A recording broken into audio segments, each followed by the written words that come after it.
மத்திய பிரதேசத்தில் 4 கட்டங்களாக பாராளுமன்ற தேர்தல் நடக்கிறது. முதல் 2 கட்டங்கள் ஏப்ரல் 19, 26 தேதிகளில் நடைபெற்றது. எஞ்சிய கட்டங்கள் மே 7, 13 தேதிகளில் நடக்க உள்ளது. இம்மாநிலத்தில் பாஜக, காங்கிரஸ் இடையேதான் போட்டி. அந்த மாநிலத்தில் உள்ள 29 தொகுதிகளிலும் பாஜக தனித்து போட்டியிடுகிறது. இந்தியா கூட்டணியில் காங்கிரஸ் 28, அனைத்திந்திய ஃபார்வர்ட் பிளாக் 1 என போட்டியிடுகின்றன. இந்த நிலையில் இந்தூர் தொகுதியில் பாஜக சார்பில் சங்கர் லால்வானி, காங்கிரஸ் சார்பில் அக்ஷய் பாம் போட்டியிடுகின்றனர். இந்நிலையில் யாரும் எதிர்பாராத வகையில் காங்கிரஸ் வேட்பாளர் அக்ஷய் பாம் தனது வேட்பு மனுவை திரும்ப பெற்றுக்கொண்டவுடனே பாஜகவில் இணைந்து விட்டார். இது தொடர்பான தகவலை மத்திய பிரதேச அமைச்சரும் பாஜக தலைவருமான கைலாஷ் விஜய்வர்கியா தனது எக்ஸ் வலைதள பக்கத்தில் பதிவிட்டுள்ளார். எங்கள் கட்சிக்கு வருக என குறிப்பிட்டிருக்கிறார். இது காங்கிரசுக்கு மட்டுமின்றி இந்தியா கூட்டணிக்கும் அதிர்ச்சியை கொடுத்திருக்கிறது.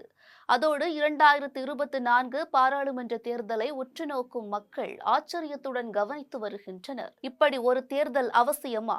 இருபுறமும் சமமான வாய்ப்புகள் இருந்தால்தான் போட்டியும் சுவாரஸ்யமாக சரியான முறையில் இருக்கும். ஆனால் இங்கு ஒரு பக்கமாக தராசு சாய்ந்து கொண்டிருக்கிறது. இதை எப்படி ஜனநாயகம் என்றும் ஜனநாயக திருவிழா என்றும் கொண்டாட முடியும்? இப்படியான கேள்விகள் நடுநிலையாளர்கள் மத்தியில் எழத் தொடங்கியுள்ளது. சமீபத்தில் குஜராத்தின் சூரத் தொகுதியில் பாஜகவை எதிர்த்து போட்டியிட்ட காங்கிரஸ் வேட்பாளர் நிலேஷ் கும்பானியின் வேட்பு மனுவும் நிராகரிக்கப்பட்டது.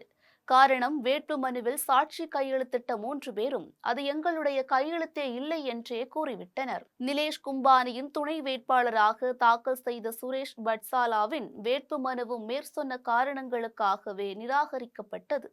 இது தவிர எஞ்சிய வேட்பாளர்களும் தங்கள் வேட்பு மனுவை வாபஸ் பெற்றுக்கொண்டனர். இதனால் சூரத் தொகுதியில் போட்டியின்றி பாஜக வேட்பாளர் முகேஷ் தலால் வெற்றி பெற்றுள்ளார். இன்னும் அதிகாரப்பூர்வ அறிவிப்பு மட்டும்தான் பாக்கி. மற்றபடி அனைத்து ஏற்பாடுகளையும் பக்காவாக செய்துவிட்டனர். இந்த விவகாரத்தில் பாஜகவுடன் ரகசியமாக கூட்டு சேர்ந்து செயல்பட்டதாக கூறி காங்கிரஸ் வேட்பாளர் நிலேஷ் கும்பானியை கட்சியிலிருந்து 6 ஆண்டுகள் விலக்கி வைத்துவிட்டது. இப்படி சூரத்தை தொடர்ந்து இந்தூர் தொகுதியும் பாஜக வசமாகியிருக்கிறது. தேர்தலே இன்றி வெற்றி பெறுவதுதான் பாஜகவின் திட்டமா என்ற $1 மில்லியன் கேள்வியை எதிர்க்கட்சிகள் எழுப்புகின்றனர். இதற்கிடையில் தேர்தல் ஆணையம் என்ன செய்து கொண்டிருக்கிறது என்ற கேள்வியும் எழுகிறது.